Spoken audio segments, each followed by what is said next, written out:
Hello and welcome to the first honors experiment, analysis of a mixture 1. Our purpose today is to determine the composition of two different mixtures. One is a mixture of old and new pennies, and the second is a mixture of peanut M&Ms and plain M&Ms. And we'll be able to do this by measuring two physical properties. We'll measure the mass and volume to determine the composition of both the penny mixture as well as the composition of the M&M mixture. We will determine the average mass of each component. So for the penny mixture, we determine the average mass of the old pennies, the average mass of the new pennies. For the M&M mixture, we'll determine the average mass of plain M&Ms as well as the average mass of peanut M&Ms. We'll then also determine the average volume of each component by a method known as water displacement. Thirdly, we'll determine the total mass of the two unknown mixtures, as well as determine the total volume of those unknown mixtures, also by this process known as water displacement. Water displacement is a fairly simple, straightforward process where we take advantage of the fact that when we place an object in water, the volume of the water will increase, and that increase is due to the volume of the object. So the very simple idea is that we'll take a graduated cylinder, put some water in that graduated cylinder, and we'll note the initial volume of water contained within that graduated cylinder. We have our graduated cylinder, and then we have our irregularly shaped object whose volume we need to determine. Secondly, then, we'll take that object and place it very carefully into the graduated cylinder, making sure we're not splashing any water out. Volume of the water plus the object will increase. We'll take note of the second volume, the final volume of the water, and then simply that difference between the initial volume and the final volume, in other words, by how much the volume of the water increased, that's equal to then to how much volume of water was displaced by the object, which is then equal to the volume of the object or objects. What we want to include in our lab notebook are a couple summary tables. And so for each part, we want to include a table to summarize the relevant results from our experiment. So for part 1, which is the analysis of penny mixture, we want to include noting how many old pennies and how many new pennies, their total masses, their total volumes, and then from the total number of pennies, total number of old pennies present, we can determine the average mass of an old penny, and then also the average volume of the old pennies from the number in the total volume of those old pennies. And then likewise, the same thing with new pennies, to determine total number of pennies we start with, their total mass, the total volume of those new pennies, and then the average mass of a new penny and the average volume of a new penny. And then for the mixture, all we'll know is the total mass of the mixture and the total volume of the mixture. And as we'll see later, that's all the information we need to determine the composition of this penny mixture. Once again, how many old pennies are present and how many new pennies are present.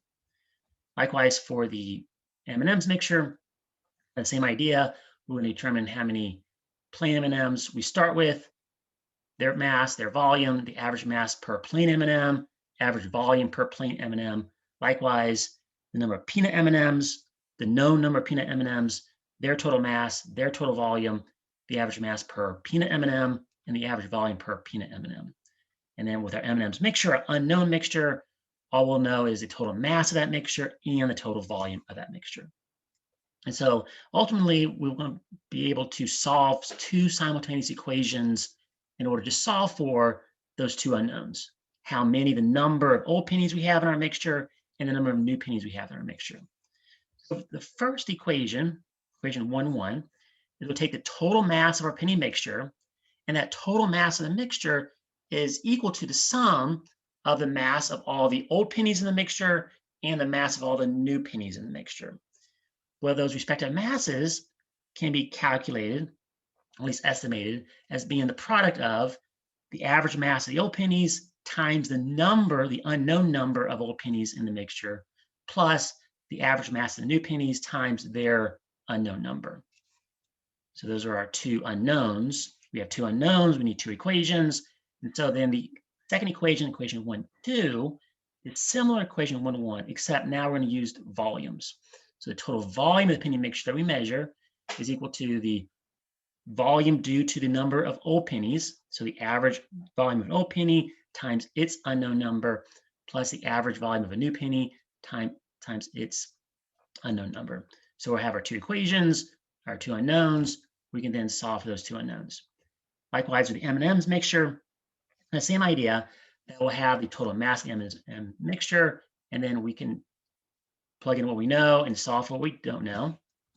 Unknowns, we need two equations.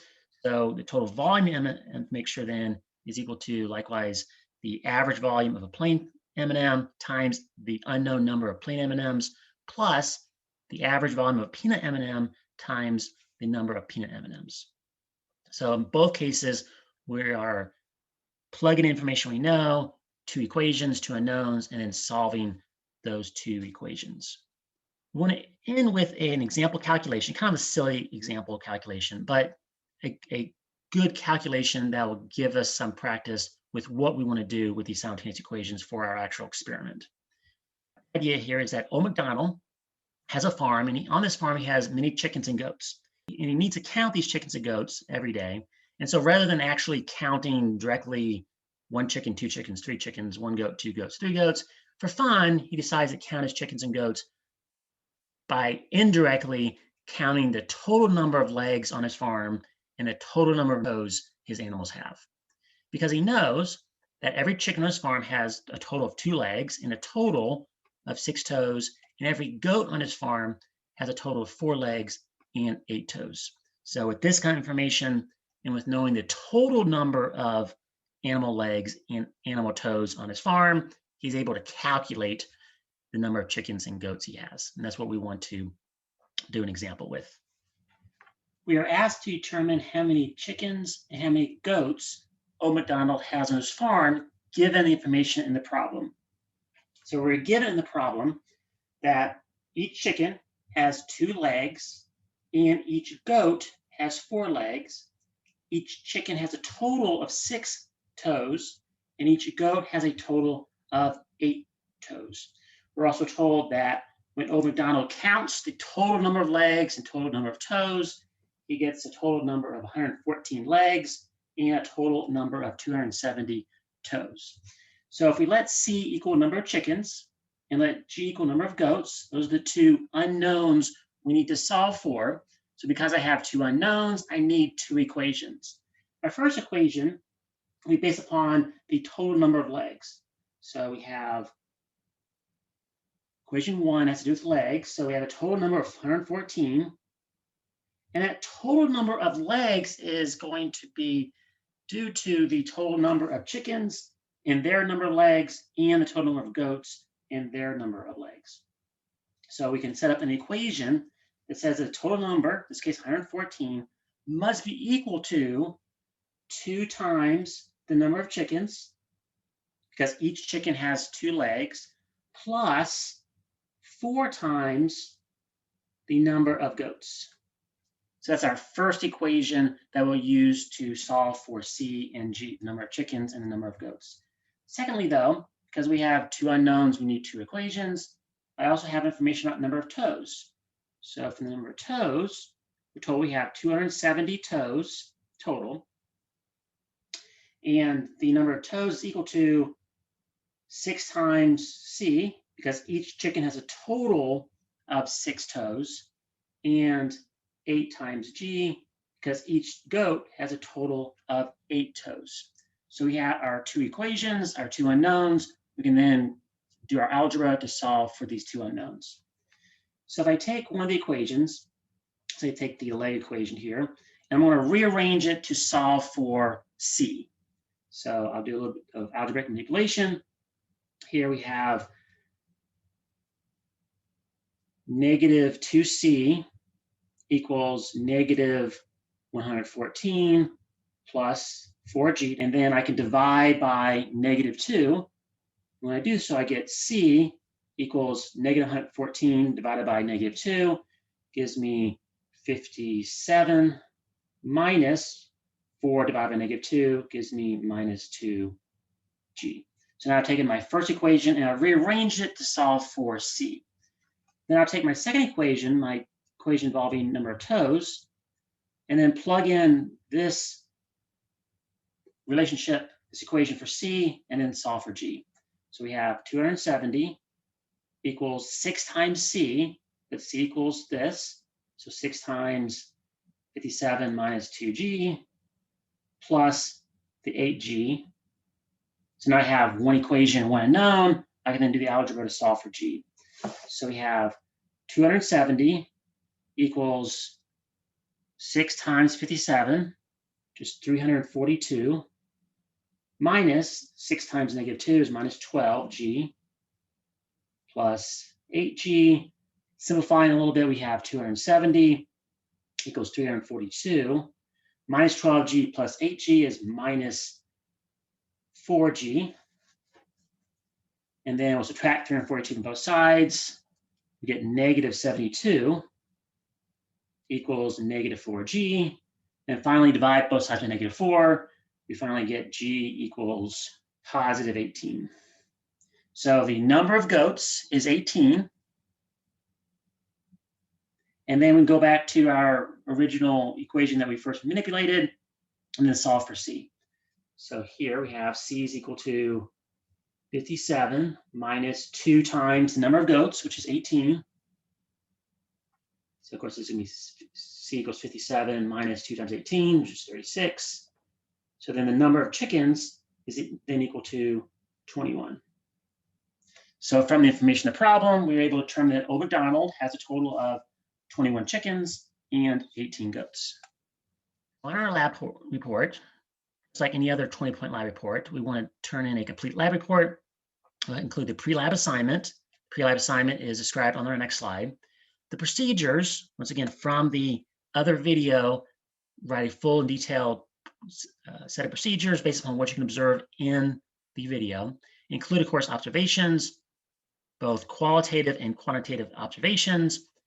Make sure it includes results tables or summary tables we talked about in the previous slide. Show all your calculations. This is a very much calculation-heavy experiment, so we want to show that work, and then our discussion questions. And then, of course, we'll have the white pages and rubric we do, and then the objectives will be due at a later date.